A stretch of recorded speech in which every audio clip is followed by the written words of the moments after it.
Well, I'm not really sure. This film can be unbelievable, but it's based on true events.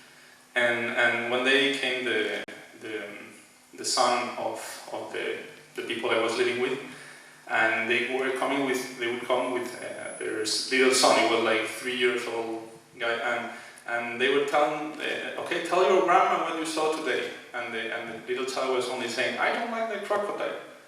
And I was like, I was asking, and then they stopped in the middle of the road, and they were in a restaurant, and there were a guy dressed as a crocodile taking care of the kids, and he couldn't, he was very afraid of that, and he was saying all the time, I don't like the crocodile, I don't like the crocodile, and everybody was laughing, you know, like, oh, look at this cute boy, he didn't like the crocodile.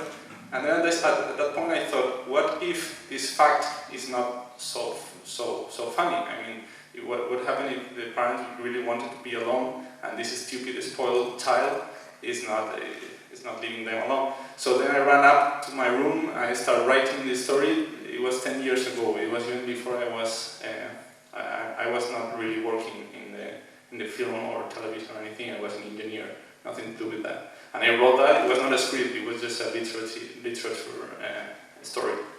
So yeah, and that's the beginning of this sick story. I don't know. Where are you from, Javier? I'm from Spain, from Madrid. And who is your favorite film director from Spain? Well, it's a tough question. I would say Fernando León de la Noa, which made a movie called Mondays in the Sun. I don't know whether you have watched that. It's a beautiful movie. I would say him. I'm not really sure. Alejandro Amenábar is very good as well. Pedro Almodóvar, I don't know. I like it, but not that much. He's good. He has a great style, but it's not my favorite. The budget was, I think, 30,000 euros. We shot in 35 millimeters, and we got like help from the Spanish government as well, and some private investors, and some money from my pocket as well. I'm still recovering from that. How long the preparation took? Yeah, well, I was preparing another short film, and 2 weeks before I was supposed to shoot the short film, they called me from the Ministry of Culture in Spain, and they told me that they would give me money for Crocodile Nile. So I had to stop the other production and start doing, and we took like 2 months and a half. Then we shot the movie, and then it took like 3 months to edit and sound and music and everything.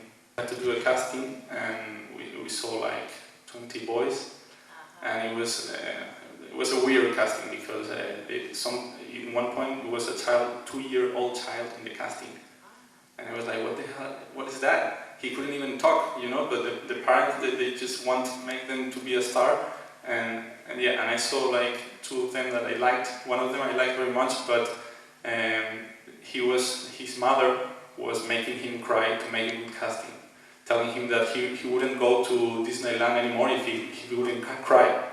And I thought that was so cruel, and I couldn't rely in a boy who is dependent on his mother to make him suffer, you know. So then I took the other guy, and he did very well. Of course, he's a child. Sometimes he gets tired, and it's not easy to shoot with child, you know, with children.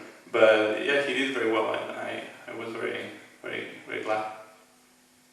Thank you very much, Javier, for being here. All the best. It is his film Crocodile Nile is in competition, but it competes also for the best audience, the Audience Award, so you can vote as you